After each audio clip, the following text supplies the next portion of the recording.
পাশে ছোট্ট একটা নারকেল তেলের শিশি, হাতে তেল নিয়ে কি যেন করছে। ও চমকে উঠে বলল, এমা, এখানে কেউ মুখ দেয় নাকি? ওটা তো নোংরা জায়গা। সেদিন আমার সাথে যা হলো তা কোনোদিন ভুলব না। আমার নাম পুলক, একটা কোম্পানিতে ম্যানেজারের দায়িত্বে আছি। বাড়িতে আমি আর আমার ছেলে থাকি, আর একজন থাকে, তবে সে আমার বাড়ির কাজের মাসি বন্দনাদি। তার প্রায় 50 বছর বয়স। তার 2 ছেলে, দুজনেরই বিয়ে হয়ে গেছে। আমি বন্দনাদির চেয়ে বয়সে অনেক ছোট, প্রায় তার ছেলেরই বয়সী, তাই সে আমার নাম ধরে পুলক বলেই ডাকে। ওকে দেখলেই আমার কেমন একটা অনুভূতি হয়। বন্দনাদিকে দেখে মনেই হতো না ওর এত বয়স। মোটামুটি স্বাস্থ্যবান, না মোটা না রোগা, শুধু চুলে একটু পাক ধরা ছাড়া বয়সের কোনো লক্ষণই বন্দনাদির ছিল না। গাছের কতবেল বেশ বড়, এরকম সুস্বাদু কতবেল যে কারো খেতে মনে চায়। বন্দনাদি যখন উবু হয়ে বসে ঘর মুছত, তখন তার দিকে তাকিয়ে থাকতে আমার খুব ভালো লাগতো। বাসন মাজার সময় প্রায়শই বন্দনাদির শাড়ির আঁচলটা অগোছালো হয়ে যেত। কাজের কারণে সেদিকে তার কোনো খেয়াল নেই। অভাবের সংসারে যেখানে নুন আনতে পান্তা ফুরায়, বন্দনাদের পক্ষে দামি ব্লাউজ, শাড়ি, পেটিকোট আরও অন্যান্য পোশাক পরার বিলাসিতা কখনোই সম্ভব ছিল না। তাই পুরো জামাকাপড় বছরের পর বছর চালিয়ে যায়। খেয়াল করতাম কোনো শাড়ির আঁচলে সুতো উঠে গেছে, নয়তো কয়েক জায়গায় ছিঁড়ে গেছে। কিছু কাপড়ের হুঁক 2-1টা নষ্ট হতো, নয়তো টাইট হতো। তার প্রতি সবসময় একটা টান অনুভব করতাম। শুনেছিলাম বন্দনাদের বরের নাকি 55 বছর বয়স। বয়সের ভারের কারণে তার দ্বারা কিছুই হয় না, যে কারণে বন্দনাদের চোখে মুখে মাঝে মধ্যে বিরক্তির ছাপ বোঝা যায়। একদিন লক্ষ্য করলাম বন্দনাদি দরজা ভেজিয়ে ঘর মুছছে। মনে একটু কৌতূহল হলো, তাই আমি দরজার আড়াল থেকে ভিতরের দৃশ্য দেখতে লাগলাম। আমার মাথা ঘুরে গেল। দেখি বন্দনাদি শাড়ি এবং পেটিকোট গুটিয়ে বসে আছে। পাশে ছোট্ট একটা নারকেল তেলের শিশি, হাতে তেল নিয়ে কি যেন করছে। বন্দনাদির কাজকর্ম দেখে বুঝতে পারলাম সে অনেক কিছু থেকে বঞ্চিত। কয়েকদিনের মধ্যে আমি আবার লক্ষ্য করলাম বন্দনাদি ফ্রিজ থেকে কিছু বের করার সময় একটা শশা মাটিতে পড়ে গেছে, যেটা কেউ লক্ষ্য করেনি। বন্দনাদি সেটা তুলে শাড়ির আঁচলে লুকিয়ে রাখল। আমি ভাবলাম ওর খিদে পায়ে থাকতে পারে, তাই কাজের শেষে শশাটা খাবে। কিছুক্ষণ বাদে বন্দনাদি ঘর মুছতে গেল এবং দরজাটা ভেজিয়ে দিল। আমি আবার দরজার ফাঁকা দিয়ে ভিতরে উকি মারলাম। ভিতরের দৃশ্য দেখে আমি সত্যি সত্যি চমকে উঠলাম। আমি দেখলাম আজও বন্দনাদি আগের মতো বসে আছে, হাতে সেই শশা ধরে রেখেছে। অদ্ভুত কাজকর্ম দেখে আমার অবস্থা খারাপ হয়ে গেল। মিনিট 10 বাদেই হঠাৎ বন্দনাদি ফ্লোর খামচে ধরে স্থির হয়ে রইল। আমি কোনোভাবে ওইখান থেকে পালিয়ে বাথরুমে চলে গেলাম। কিছুক্ষণ বাদে আমিও ফ্রেশ হয়ে বের হলাম। এই ঘটনার পর থেকে আমার মনের মধ্যে বন্দনাদিকে নিয়ে নানান চিন্তা ঘুরপাক খেতে থাকে। কিছু বুঝে উঠতে পারছিলাম না কিভাবে কি করব। কিন্তু ওর সাথে আমার বয়সের ব্যবধান এতটাই ছিল যে আমি ওকে এই প্রস্তাব দেবার সাহস পাচ্ছিলাম না। একদিন সাহস করে বন্দনাদিকে বললাম, বন্দনাদি, সিনেমা দেখতে যাবে? শুধু তুমি আর আমি সিনেমা দেখব। বন্দনাদি বলল, হ্যাঁ যাব, তুমি নিয়ে যাবে? কাজের চাপে কতদিন সিনেমা দেখিনি, কবে যাবে বলো? আমি বললাম, আগামীকাল আমার বাড়ির লোক থাকবে না, তাই কালই যাব। আমি বাড়ি থেকে বেশ কিছু দূরে একটা সিনেমা হলে চলতে থাকা একটা হিন্দি সিনেমার টিকিট কেটে রাখলাম। পরের দিন বন্দনাদি একটু সেজেগুজেই এলো। আমি সেদিন ওকে আমার বাড়ির কাজ করতে বারণ করলাম এবং ওকে নিয়ে তখনই বেরিয়ে পড়লাম।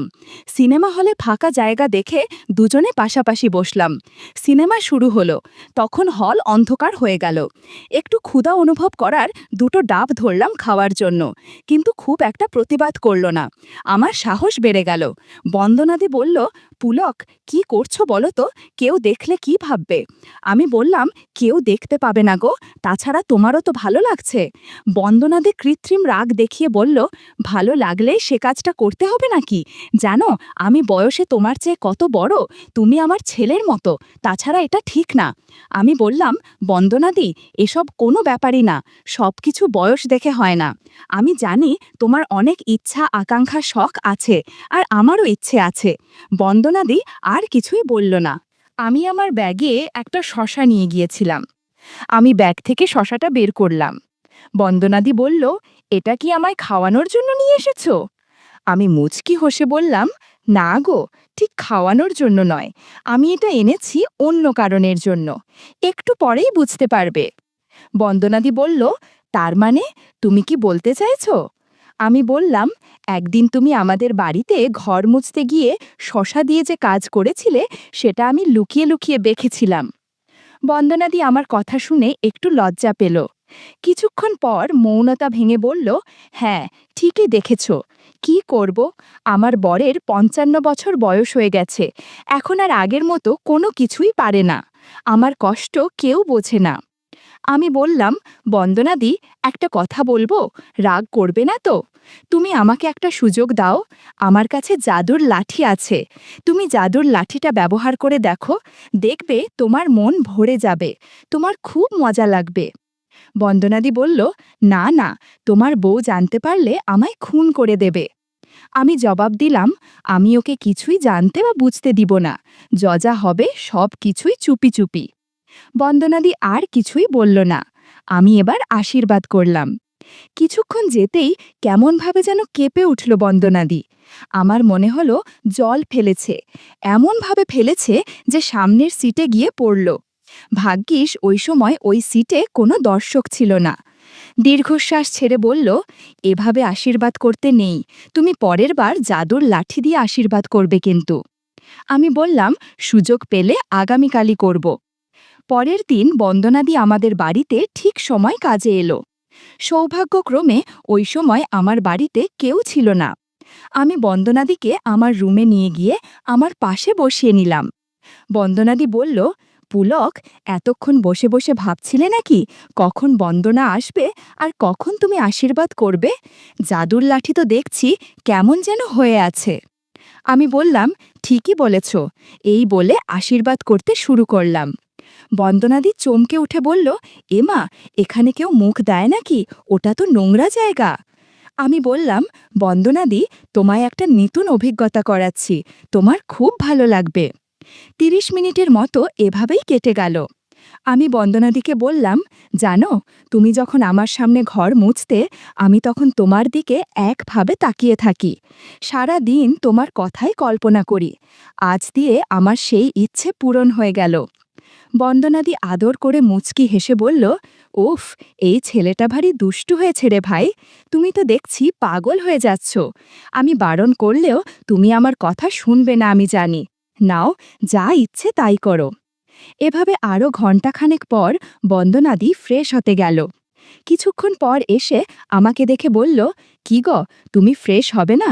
যাও, ফ্রেশ হয়ে এসো, আমি বিছানার চাদরটা পাল্টে দিচ্ছি। নাও, উঠে পড়ো। এরপর আমি উঠে বাথরুমে চলে গেলাম।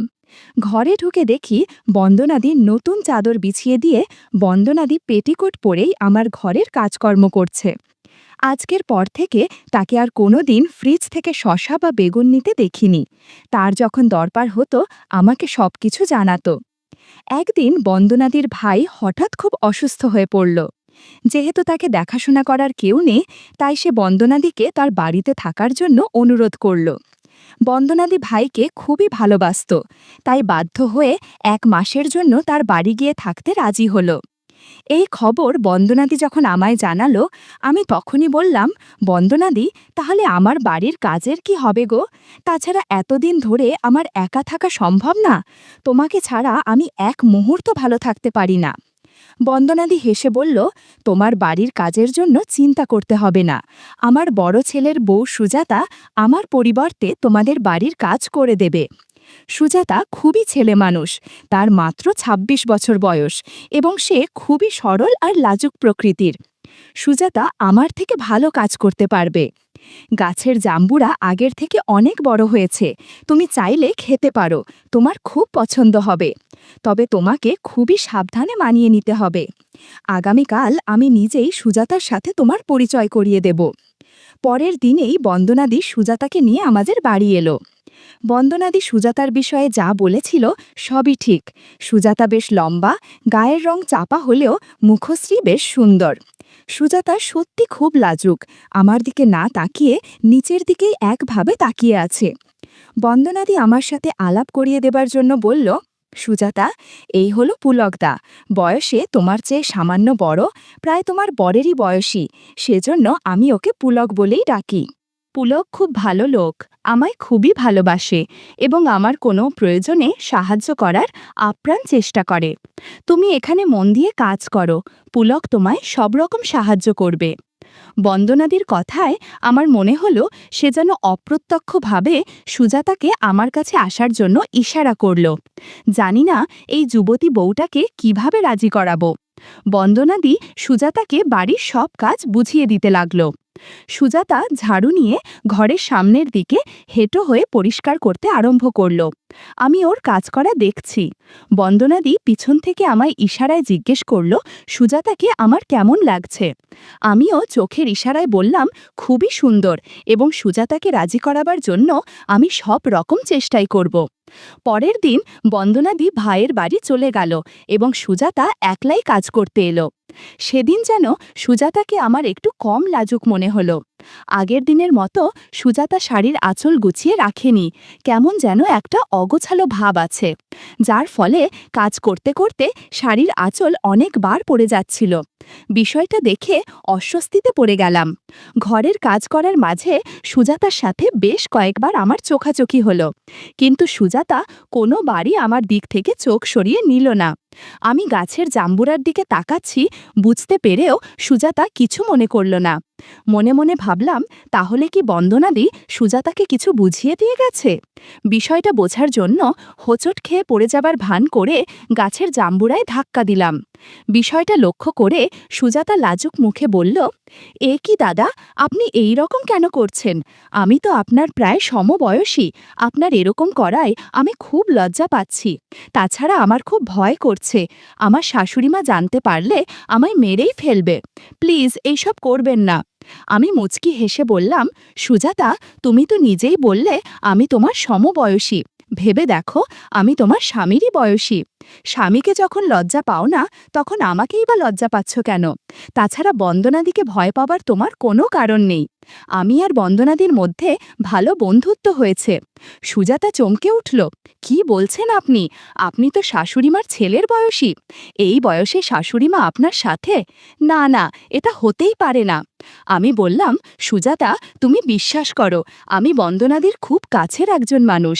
তার সাথে সিনেমা হলে গিয়েছি, অনেক আনন্দ করেছি, এমনকি তার সম্মতিতেই সবকিছু হয়েছে। সুজাতা চেঁচিয়ে উঠল, একদম বাজে কথা, শাশুড়িমা আপনার সাথে কখনোই সম্ভব নয়। তাছাড়া আমার শ্বশুরমশাই এখনও যথেষ্ট ক্ষমতাবান, তাকে ছেড়ে আপনার সাথে কিভাবে রইল? না, আমি কিছুতেই মানতে পারছি না। সুজাতা কোনোভাবেই মানতে চাচ্ছিল না। তাই আমি কিছু প্রমাণ দিলাম, যেমন কোথায় জন্মদাগ আছে, কোথায় তিল আছে, ছোট ছোট চুল কোঁকড়ানো ইত্যাদি। বন্ধুরা, ইউটিউবের কড়া নিয়মের কারণে আরও কিছু বিষয় সরাসরি বলা যাচ্ছে না। তোমরা কমেন্টে দেয়া লিঙ্ক থেকে আমার ওয়েবসাইট ভিজিট করো, সেখানে একদম খোলামেলা গল্প দেয়া আছে, যেগুলো ইউটিউবে পাওয়া যায় না। সুজাতাকে সব কিছুর প্রমাণ দেওয়ার পর স্তম্ভিত হয়ে বলল, সত্যি তো, সব ঠিক বলছেন, কিন্তু আপনি এত কিছু কি করে জানলেন? তাহলে সত্যি কি শাশুড়িমা এবং আপনার মাঝে? তা না হলে তো এত বিশদ বিবরণ আপনি দিতেই পারতেন না। সেজন্যই কি বেশ কিছুদিন শাশুড়িমাকে বেশি উৎফুল্ল দেখছি? ইস, আমি তো ভাবতেই পারছি না। আমি সুজাতার হাত ধরে বললাম, দেখো সুজাতা, তুমি খুব ভালো করেই বুঝতে পারছো, আমার এবং বন্দনাদির মাঝে গভীর সম্পর্ক না থাকলে আমি এত কিছু কখনোই বলতে পারতাম না। 50 বছরের মহিলার সাথে বন্ধুত্ব করতে পেরেছি, এখন তোমার মতো আমার সমবয়সী যুবতী মেয়ের সাথে বন্ধুত্ব করলে আমার ভালো লাগবে। সুজাতা খুব লজ্জিত হয়ে শাড়ির আঁচলে মুখ লুকিয়ে বলল, ইস পুলকদা, আপনি খুবই অসভ্য, কি সব কথা বলছেন? আপনি শাশুড়িমার সাথেও কি এইভাবে কথা বলেছেন? আমি হেসে বললাম, আরে এসব কোনো ব্যাপারই না, তোমাকে আস্তে ধীরে সব বুঝিয়ে বলবো। আমার মনে হলো সুজাতার লজ্জা বেশ খানিকটা কমেছে।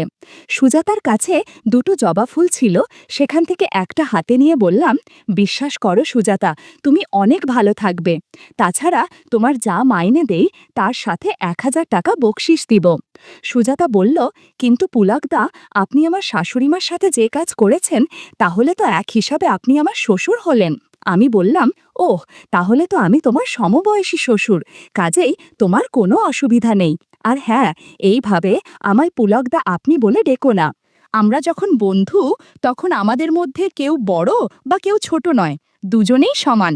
সেজন্য তুমি আমার নাম ধরে তুমি করেই ডাকো। সুজাতা একটু চিন্তিত হয়ে বলল, কিন্তু তোমার বাড়ির লোক জানতে পারলে তো ঝামেলা হয়ে যাবে গো। আমি বললাম, কোনো ঝামেলা হবে না। তুমি যখন কাজে আসছো, তখন আমার বউ আমার ছেলেকে স্কুলে দিতে যায়।